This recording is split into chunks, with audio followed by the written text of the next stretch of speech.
Hi there, what's up? I'm finally sharing my rapture dream, and I know I can be long-winding in explaining, but I have to give the context so you can understand.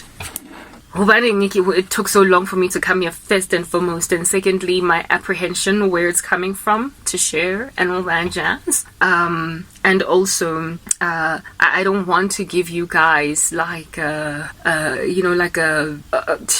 prosaic sort of kind of rapture experience that has lost the poetry. And I'm just like bringing platitudes here to you guys to understand, like a very cliche typical, we've heard it before, we comfort one another with these words, and so we just go and tell you I saw a beam shooting up into the sky. It can start, like rapture dreams can start to sound prosaic and like platitudes, like people just kind of insincerely trying to comfort people about this wretched global state that everything is in, but with there being very limited actual comfort when you hear them speak. Sometimes I've listened to so many rapture dreams that my heart has basically just flatlined. I've coded, and I'm like, okay, let's see, right? Even though I'm still watching High Watch for it because I'm persecuted and because the world looks too bizarre to still be around another 20 days, let alone years. You know what I mean?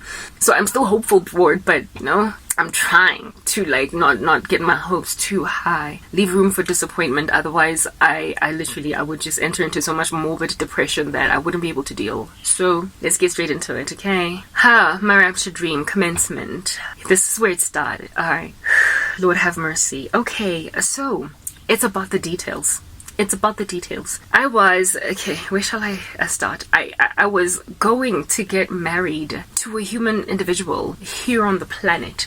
A man, not Jesus Christ, the Messiah, but a mere mortal. And this man was a man from Botswana. That I told you, it's about the details. Okay. I had been flown from South Africa. I'm South African. Hello, what's up? Just in case you're confused, I'm from South Africa. This man met me, what I understood to be obviously online. We met online in the sense that he reached out to me because of the work that I do for Jesus Christ. Amen. I just so didn't want to share this dream so badly. For me to share it is like, drat. Because what if nothing of it comes to pass? But to a point, after waking up from this dream, I was like, I need to watch out for these signs to prevent this activity. Yeah, I've tried before to prevent activity that I saw in my dreams, and then I wake up finding myself walking in it. And I'm like, but I said I would prevent this. I said I would stop it. That's the thing about thinking that you can defy prophecy. Prophecy comes to pass via providence, and providence is fortuitous very much. A lot of times it is unpredictable. So even if you think you can thwart and block God's prophecy, you will find yourself walking in it by happenstance, and then only once you are in the prophecy fulfilled do you wake up and realize it happened, even though I wanted to block it, I wanted to stop it. So those of you guys who think you can rock up and listen to enough Christian prophecies, write them down, and then embark on some kind of a 5-tier strategy to block it, all the best. God is smarter than you. He raises a standard above us all, including Satan. Dream on, dreamer. If you think you're gonna stop prophecy, it's gonna come to pass, and only once it's been fruition are you going to be like, I made it happen. Just like Joseph's brothers, providence brings prophecy to pass. So even the said prophet, speaking such things as these, in and of themselves will find themselves in the whirlwind of fulfilled prophecy without having seen it coming. It literally hits you like booyah from the back of ya. That's what's good. Like a projectile thrown out of a tornado. Gah! That's how prophecy slaps you, even as the one giving the prophecy. So just kind of putting that out there. When I had this dream, I literally told myself, I'm gonna block it. I'm gonna block it. I'm gonna prevent it. Because I don't want this thing. Well, I guess time gonna have to tell. Let's see how Jonah experiences going to Nineveh anyway, in my particular state. So in this dream, I had been flown out of South Africa to Botswana, and I had met this male, okay? Father in heaven, I beg you, help me block this thing, cause I don't want it.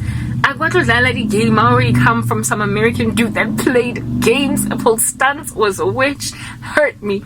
And I'm not trying to do that again. Like, I'm so consecrated now, you know. I'm more repentant. Like, can't tolerate. You touch me, you get tased. Hey, too legit to get quit. Like, I'm MC Hammer. Can't touch this thing. That's me now. But you don't know what things happen. You know what I'm saying? Anyway, whatever. So it's a dream. I had been flown to Botswana. Alright, Botswana. And the fiance man that I had been flown to Botswana to go and marry, I met him in South Africa. No, I met him in South Africa, Botswana, and it was on the internet through one of my social media platforms. He likely reached out to me or something, and I had an understanding that we had conversed for a season and likely fallen in love. And he then was like, "Marry me," and I was like, "I will marry you," alright? And then the process of me getting married to him was then embarked upon. And I was then flown over to go and basically marry my husband in Botswana, and I was gonna move to Botswana. I was gonna live there. I was basically going to be, go join my husband there, right? But I was still single in this dream, yet to be married. However, I had accepted a marriage proposal. So essentially I was betrothed to a Tswana man. I don't mind no Tswana man because I'm half Tswana, hashtag, you know what I'm saying? So let's keep it pure. Alright.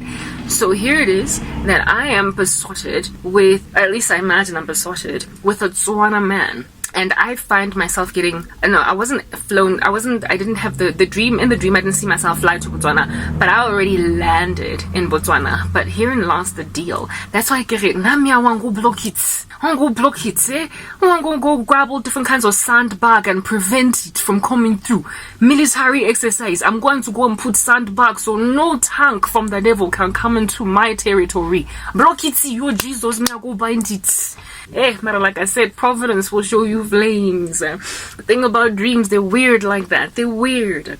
I've had so many dreams come to pass, and only when I on the other side do I realize that literally God slipped one in and fulfilled the things he showed me. And there was no way I would have known that this is happening, because it didn't happen in the exact same way in the dream, but the details made it clear that I dreamt about this. Like, for instance, with the situation with the man from Botswana, maybe I should just finish the dream and then only explain to you. Like, how can I explain this?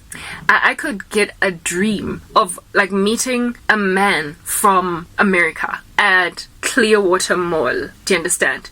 And then how it would come to pass, just so you can understand how my dreams have pulled a fast one on me in the past. How it would come to pass is that I would be in the middle of like some kind of like online activity where I am perhaps internet bank transacting, and at the same time as that purchase of an item, I would then get like a direct message coming in from a dude from the US, and then I would find myself communicating with this person, and I would remember that I had a dream that I was at the mall shopping and I met an American man during the time at Clearwater Mall. Like, yeah, an American man in this mall here in South Africa.